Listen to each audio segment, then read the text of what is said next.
बिस्मिल्लाहिर्रहमानिर्रहीम। इस वीडियो में हम डिस्क्रीट टाइम फोरियर ट्रांसफॉर्म्स पढ़ेंगे जो कि ए पीरियोडिक सिग्नल के पे एप्लीकेबल है, और इसमें एग्ज़ाम्पल 5.1 को हम डिस्कस करेंगे। और ख़ास तौर पे ये पॉइंट कि एग्ज़ाम्पल में यहाँ पे ये दिया हुआ है 10⁻⁻1 या 10 इनवर्स ए ओवर √a², जो कि मैग्नीट्यूड है एंगल का, मैक्सिमम मैग्नीट्यूड, ये किस तरह से हासिल किया।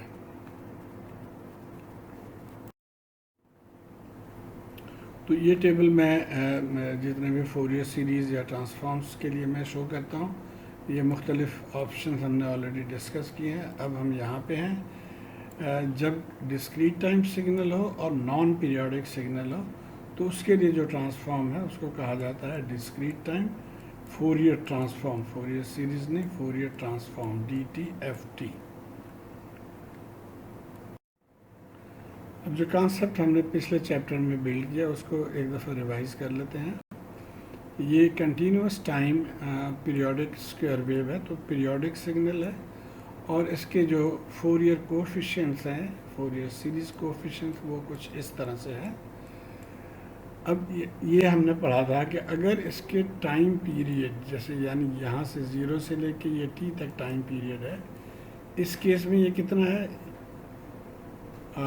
t इज़ 4 टाइम्स t1, यानी ये यहाँ से लेके यहाँ तक t1 है, तो इसके 4 गुना है ये, और उसके लिए ये हमारा फिगर इस तरह से बना। उसके बाद हमने डिस्कस किया था कि अगर ये टाइम पीरियड हम बढ़ा दें, अब जैसे यहाँ पे देखिए 8 गुना कर दिया हमने, इसके 8 गुना ये कर दिया, यानी इस सिग्नल को हम खींच के इसके टाइम पीरियड को हम बढ़ा रहे हैं। तो टाइम पीरियड जब बढ़ा दिया तो ये आप देखिए जो कोफिशिएंट्स हैं ये क्लोज होते गए, यहाँ पे ज़रा दूर दूर थे, ये और नज़दीक हो गए। और फिर इसमें अगर हम और इसको दूर लेके चले जाएँ, यानी 16 टाइम्स कर देते हैं, तो ये देखिए और क्लोज हो गया, और ये जो है ना, ये एक आप इसके एनवेलप क्लियरली आप देख सकते हैं इसको। तो ये बेसिक कंसेप्ट था कि जितने आप इसको टाइम पीरियड को बढ़ाते जाएंगे, दूर करते जाएंगे, उतना ही ये डिस्क्रीट जो इसकी रिप्रेजेंटेशन से है वहाँ से अब ये कोई कंटिन्यूस फॉर्म में आता जा रहा है। तो इस चीज़ को हम आगे डिस्कस करेंगे।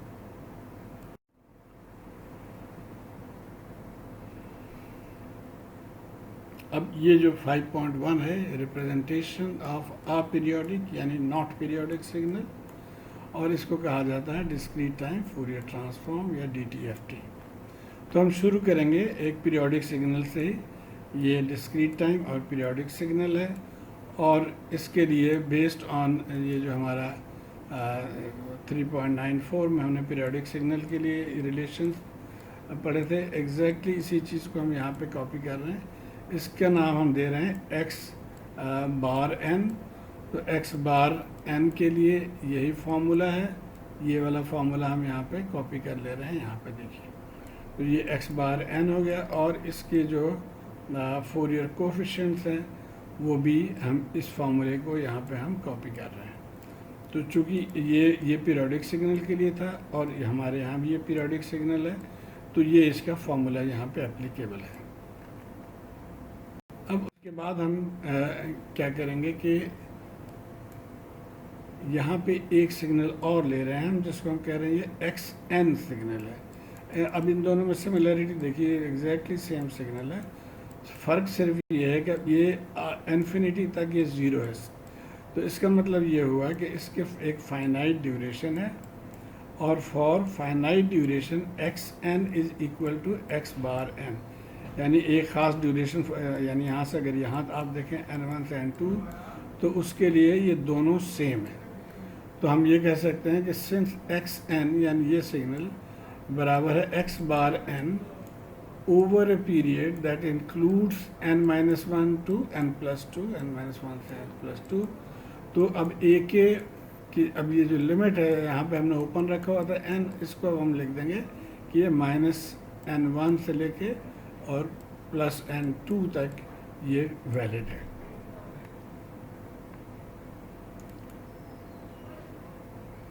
और 6xn is 0 outside this interval. अब ये जो है इसके आगे ये 0 है, तो we can extend the limit up to infinity. अब अप टू इन्फिनिटी ये ज़ीरो है, तो ये सिर्फ इतने हिस्से में मौजूद है, तो हम लिमिट को इन्फिनिटी तक भी ले जाएं तो बात वही बनती है। इस लिमिट को अब हमने यहाँ पे माइनस इन्फिनिटी से प्लस इन्फिनिटी ले गए, बाकी चीज़ें दे रिमेन सेम।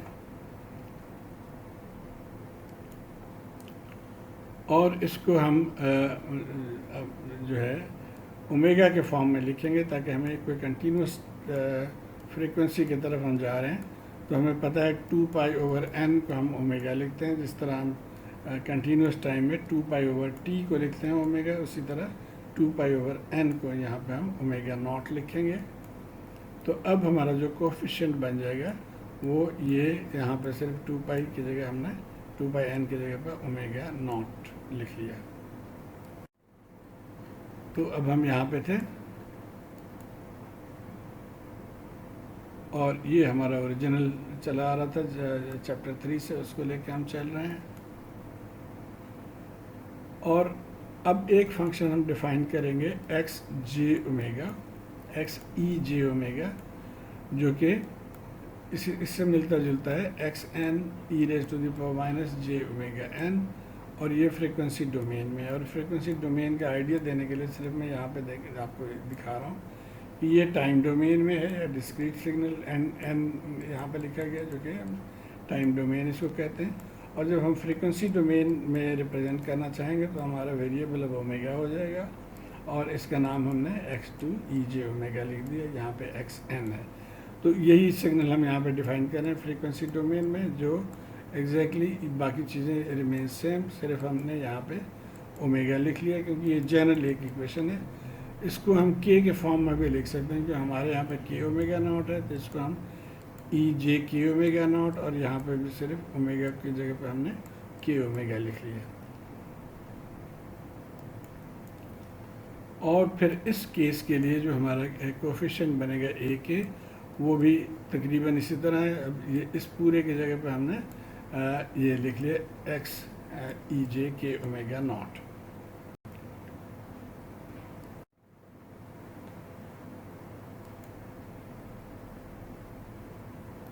अब ये हमारे पास दो इक्वेशंस थे, 5.1 आया था यहाँ xn के लिए, और ये जो फ्रीक्वेंसी डोमेन रिप्रेजेंटेशन के a के ये है। अब इन दोनों को अगर हम कंबाइन कर लें तो हमारा ये xn या जो पीरियोडिक सिग्नल था वो कुछ इस तरह से बन जाएगा 1/n और x, और यहाँ पे a k की जगह पे हमने ये पुट कर दिया, और बाकी ये चीज़ें इसी तरह से है। तो a k की जगह पे ये पुट कर दिया, और ये 2π जो है वो k ओमेगा नॉट n यहाँ पे आ जाएगा।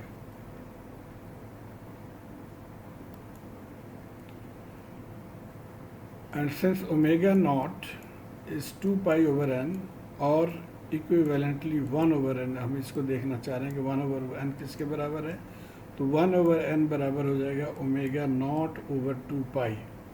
तो अब इसकी जगह पे हम यहाँ पे 1/2π लिख लिया हमने, और ओमेगा नॉट को हम यहाँ पे लेके आ गए, तो 1/n की जगह पे ये आ गया, दिस एंड दिस, बाकी चीज़ें उसी तरह ही यहाँ पे हैं।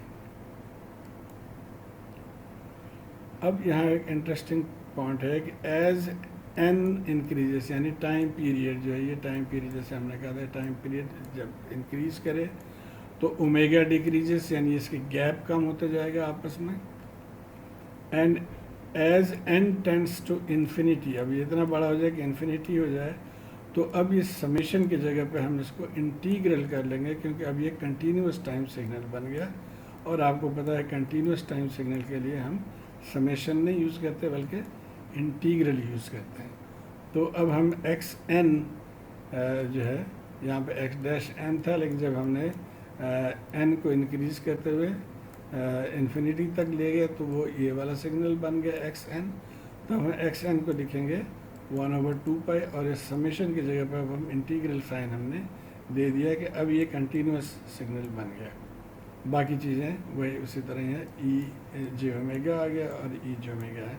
ये जनरल इक्वेशन है। अब इसमें आप चाहें तो के की वैल्यू भी डाल दें। अच्छा, अब ये जो चीज़ मैं दिखाना चाह रहा था कि कंटिन्यूस बन जाएगा, वो कुछ इस तरह से आप देखिए इसकी रिप्रेजेंटेशन, इस इक्वेशन को इस तरह से रिप्रेजेंट किया जा सकता है, ये ओमेगा एक्सिस है, तो अब यहाँ पे it is behaving like a continuous signal.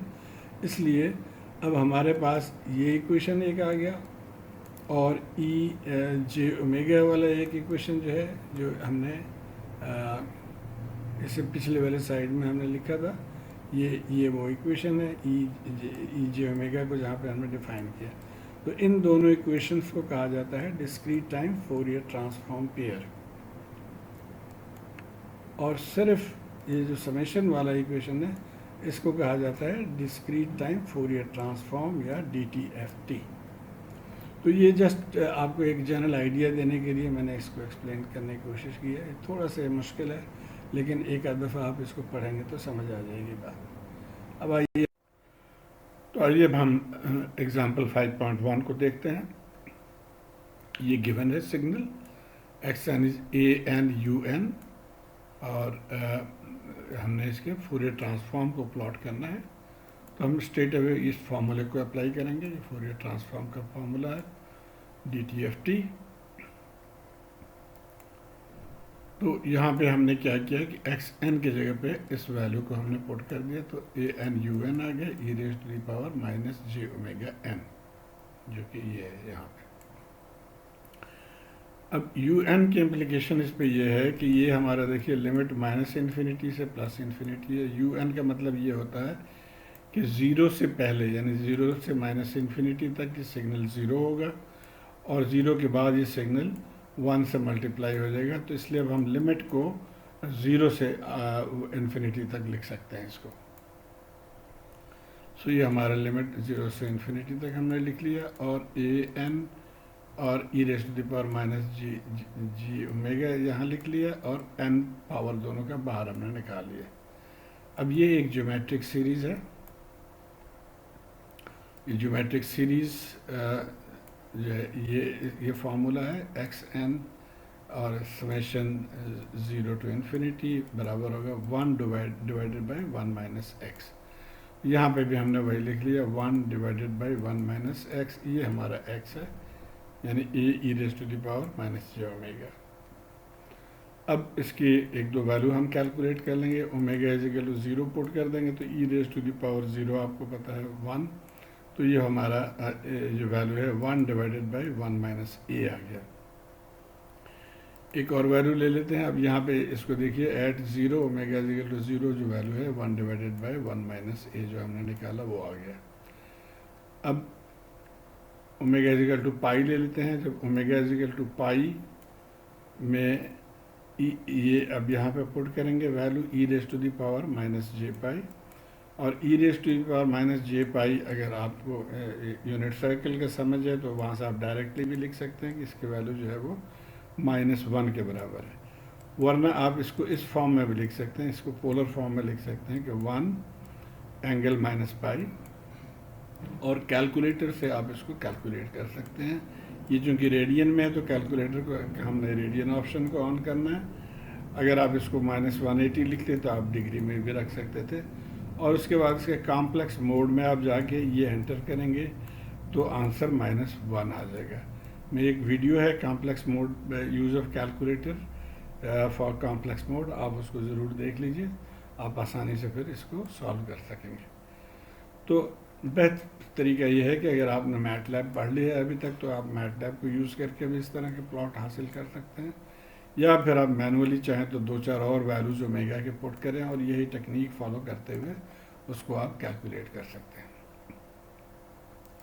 एक और भी तरीका है, और वो तरीका ये है कि बजाय हम यहाँ पे वैल्यू पुट कर रहे थे, हमें पता है कि e⁻ix या e⁻ix ये cos x माइनस आई साइन एक्स, आई या जे एक ही चीज़ है, तो इस फार्मूले को यूज़ कर सकते हैं। हमारे यहाँ चूँकि नेगेटिव साइन है तो हम इस फार्मूले को यूज़ करेंगे। तो a और e⁻j ओमेगा की जगह पे हमने लिख लिया cos omega -j sin omega. फिर ये इसको ओपन कर लिया, तो ये रियल टर्म्स हमारे पास एक तरफ आ गए, जे वाले टर्म्स जो कि इमेजिनरी टर्म्स है वो दूसरे साइड पे आ गया। और आप अगर याद हो आपको तो ये देखिए इस फॉर्म में हो तो हम मैग्नीट्यूड ले सकते हैं, जो कि √x² + y²। तो ये फार्मूला यूज़ करके हम मैग्नीट्यूड यहाँ पे कैलकुलेट कर सकते हैं। तो ये हमारा एक्स स्क्वायर है और ये वाई स्क्वायर है, और इसको आप यहाँ पे देखिए सिंप्लीफाई करके, और मैंने दिखाया है कि किस तरह से ये दो वैल्यूज़ यहाँ पे आप निकाल सकते हैं, और भी वैल्यूज़ जितने भी वैल्यूज़ ओमेगा के डालें आप, तो वो वैल्यूज़ यहाँ से आप निकाल सकते हैं। तो ये भी एक तरीका है। अब आइए हम देखते हैं कि फेज़ एंगल कितना है, और ये हमारा जो उसकी वैल्यू है वो इस तरह से हमने मालूम कर लिया था। तो यहाँ से अब हम फेज़ एंगल निकालने की कोशिश करेंगे, और ये फार्मूला हमने यूज़ करना है जो कि हम ऑलरेडी कर भी चुके हैं। तो यहाँ पे चूँकि माइनस साइन है तो हम ये कॉस एक्स माइनस जे साइन एक्स या आई साइन एक्स वाले फार्मूले को यूज़ करेंगे। तो ये हमने फार्मूला यूज़ कर लिया, रियल टर्म्स को इकट्ठा कर लिया जिस तरह के हमने इससे पिछले स्लाइड में भी किया था। तो रियल टर्म्स हो गया और इमेजिनरी टर्म्स हो गया। अब फेज़ एंगल की डेफिनेशन आप x प्लस जे वाई से हमने पढ़ा हुआ है। ये फेज़ एंगल जो है वो tan inverse y over x, यानी इमेजिनरी ओवर रियल। अब यहाँ पे हमारा ये इमेजिनरी है और ये रियल है, तो हम फेज़ एंगल यहाँ से लिख सकते हैं कि phase angle tan inverse y over x का मतलब है tan इनवर्स माइनस a, यहाँ से देखें माइनस a साइन ओमेगा, और डिवाइडेड बाई ये रियल पार्ट। तो ये हमारा एंगल का फार्मूला आ गया। अब इसमें एक आध वैल्यूज ले लेते हैं कि अगर ओमेगा ज़ीरो है तो क्या हो जाएगा, साइन ज़ीरो, यहाँ पे कॉस ज़ीरो, तो इसका मतलब ये tan इनवर्स ज़ीरो जो ज़ीरो के बराबर है। तो इसको हम फिर ओमेगा अगर पाई ले लेते हैं तो यहाँ पे पाई पुट कर देंगे, तो ये भी ज़ीरो के बराबर आ गया। और अगर एक और वैल्यू ले लेते हैं हम पाई बाई टू, तो यहाँ पाई बाई टू और पाई बाई टू पुट करेंगे तो ये आ जाएगा tan इनवर्स माइनस a के बराबर। और a की जो भी वैल्यू आप लें उसको पुट करेंगे तो एक कंक्रीट वैल्यू आ जाएगा एट पाई बाई टू। तो अब ये हमारा ग्राफ कुछ इस तरह से बनेगा कि देखिए कि ज़ीरो पे ये ज़ीरो है, ये देखिए ज़ीरो, इसी तरह पाई पे भी इसकी वैल्यू ज़ीरो है, और pi by two let's say somewhere here, तो इसकी वैल्यू कुछ इस तरह से टेंजेंट इनवर्स माइनस ए की जब वैल्यू आप कोई ले लेंगे तो यहाँ पे कोई एक वैल्यू आपको आ जाएगा। अब जो मेरे लिए बॉदरसम है वो इसने ये वैल्यूज़ लिखे हैं यहाँ पे, और ये क्या है जो बुक में लिखा हुआ, तो इसके लिए मुझे काफ़ी पापड़ बेलने पड़े। आइए हम डिस्कस करते हैं। ये सिर्फ उनके लिए जिनके दिमाग में सवाल जिसको तंग करे, अदरवाइज़ आपका सवाल यहीं पे ख़त्म हो गया। Okay, only for the curious mind. तो ये हमारा फार्मूला था। अब note that in the plot this tangent inverse and this is the maxima and minima points. अब ये क्या रिप्रेजेंट कर रहा है, ये जो वैल्यू है वो ये मैक्सिमा पॉइंट को रिप्रेजेंट कर रहा है, और ये मिनिमा पॉइंट को रिप्रेजेंट कर रहा है। तो ये मिनिमा मैक्सिमा को जहन में ला के हम इसको सॉल्व करेंगे, इसके वैल्यू निकालेंगे, maximum value and minimum value. तो यही सवाल है कि how to obtain this. Let's see. First step, first we need to find the value of the angle where the maxima और मिनिमा आकर। तो पहले तो हम एंगल मालूम करेंगे कि जहाँ पे मैक्सिमा या मिनिमा है उस एंगल की क्या वैल्यू है, और उसके बाद उस एंगल को जब हम फार्मूले में पुट कर देंगे तब हमें उसकी मैग्नीट्यूड आ जाएगा, यानी फाइंड द मैक्सिमम और minimum amplitude of the phase angle. तो ये दो स्टेप्स में आपको करना पड़ेगा। ये हमारा ये फार्मूला है, इसको मैं फ़र्ज़ कर लेता हूँ कि ये y है, तो ये y है, जहाँ पे y क्या है, ये minus A sine divided by 1 minus A cos theta. थोड़ा सा सिंप्लीफाई करने के लिए मैं कह रहा हूँ। अब हमने, आपको पता है मैक्सिमम मिनिमा करने के लिए हमें क्या करना होता है कि हम डिफ्रेंशिएट करते हैं और उसको ज़ीरो के बराबर पुट करते हैं। तो हम इसको डिफ्रेंशिएट करेंगे with respect to omega. So D W D X over D omega, या डी डब्ल्यू मैंने यहाँ लिखा है, is equal to D of ये डिवाइडेड बाई डी डब्ल्यू। अब ये इन टर्म्स ऑफ वाई है, तो इसको हमें थोड़ा सा मैनिपुलेट करना पड़ेगा। सो इसको हम लिख लेंगे D Y into D Y over D W. अब इसको हम टेंजेंट इनवर्स को इसको हम डिफ्रेंशिएट कर सकते हैं विद रिस्पेक्ट टू वाई। ये हमारे पास फार्मूला है, tangent inverse X is equal to 1 over X square. तो इस फार्मूले को हम यहाँ पे यूज़ करेंगे। सो ये हो गया 1 divided by 1 plus Y square, और डी वाई डी डब्ल्यू क्या है वो हम अगले स्लाइड पे देखते हैं। Okay, so this was Y, ये हमने निकाला है। अब यहाँ से हम इसको वाई की वैल्यू पुट कर देंगे और डी वाई डी डब्ल्यू निकाल लेंगे। तो यहाँ पे वाई की वैल्यू हमने पुट कर दिया, ये आ गया, और इसको हम डिफ्रेंशिएट कर रहे हैं इस चीज़ को विद रिस्पेक्ट टू डब्ल्यू या ओमेगा। और आई एम श्योर आप इससे फेमिलियर होंगे, इसको हमने अलग-अलग कर लिया, और ये डिफ्रेंशिएशन ऑफ फ्रैक्शनल है, उसको डिफ्रेंशिएट करेंगे। तो denominator and differentiation of the numerator minus numerator differentiation of the denominator divided by denominator square हमने कर लिया। इसको आप एलसीएम लेके इस फॉर्म में आ गया, इसको भी हम थोड़ा सा इसको हमने अरेंज कर लिया, तो ये फॉर्म आ गया हमारे पास। इसको उल्टा दिया, ये ऊपर चला गया, और अब ये और ये आप देखें कैंसिल हो जाएगा। ये इन दोनों को कैंसिल कर दिया, तो ये इसको हमने ऊपर लिख लिया और ये नीचे आ गया।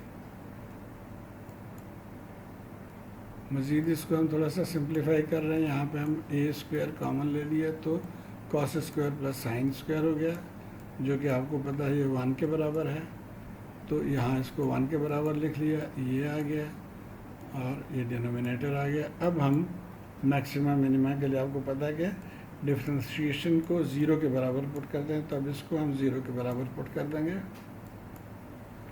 सो इसको जब हमने 0 के बराबर पुट कर दिया है, तो ये नीचे वाला मल्टीप्लाई होकर उधर चला गया, ऊपर वाला जो है वो 0 के बराबर है। और यहाँ से फिर हम कॉस ओमेगा और फिर वहाँ से ओमेगा निकालिए, यानी angle for maximum value is cos inverse A, ये एंगल आ गया। अब हमने मैग्नीट्यूड निकालना है या वैल्यू निकालना है, तो उस फॉर्मूले में हम इस एंगल को पुट कर देंगे। अब फॉर्मूला हमारा क्या था? Okay, now maximum value can be obtain using this value. और कहाँ पे? यहाँ पे y की वैल्यू हमें या x मैक्सिमम हमें चाहिए, तो इसमें अब हम ओमेगा की वैल्यू पुट कर देंगे जो हमने यहाँ निकाला। तो ये वैल्यूज हमने ओमेगा की जगह पे ये पुट कर दिया, इस तरह यहाँ पे भी ओमेगा की जगह पे पुट कर दिया। अब इसको हम थोड़ा सा सिंप्लीफाई करेंगे। ये साइन थीटा को हम लिख सकते हैं under root 1 minus cos theta, cos square theta. तो ये ऊपर वाले को हमने 1 माइनस कॉस स्क्वायर, और ये हमारा थीटा आ गया। ये क्या हो गया? Cos multiply by cos inverse, ये कट जाएगा, 1 हो जाएगा। तो यहाँ पे ए इंटू ए, तो ए स्क्वायर हो गया, और ये 1 यहाँ पे है, तो 1 माइनस ए स्क्वायर, और ऊपर वाला इस फॉर्मूले की मदद से हमने लिख लिया। अब स्क्वायर को हम बाहर लेके आ गए, तो इस तरह से हम लिखेंगे कॉस इंटू कॉस इनवर्स।